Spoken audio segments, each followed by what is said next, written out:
नालायक शब्द बोल फालतू वगैरे मध्ये. तर आम्हाला मग आम्ही त्याला बोललो, बाळा आम्हाला शिवीगाळ करू नको, आम्ही काही इथे तुला भांडायला नाही आलो. आमचा फक्त तुला सांगायचं तर सांग नाव, नाही तर नको सांगू, आम्ही सावलीला बसलोय. तर त्याने मोठमोठ्या फरच्या होत्या, त्या फरच्या उचलू आमच्या अंगावर फेकल्या.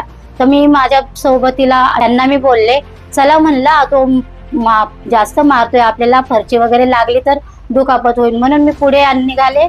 त्या माझ्या मागे येत होत्या. तर तो पाठीमागून मोठा दगड घेऊन हातात आला आणि त्यांच्या पाठीला त्या पकडून असं डोक्यात इथे दगड मारला.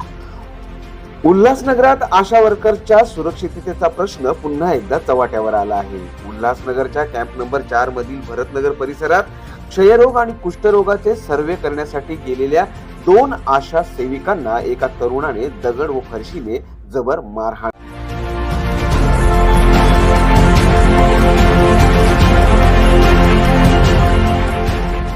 आशा वर्कर्सनी आता पोलिसांकडे धाव घेतली असून अल्पमानधनावर काम करणाऱ्या अशा आशा सेविकांच्या सुरक्षिततेसाठी प्रशासन आता तरी ठोस पावलं उचलणार का, हा सवाल पुढे येत आहे.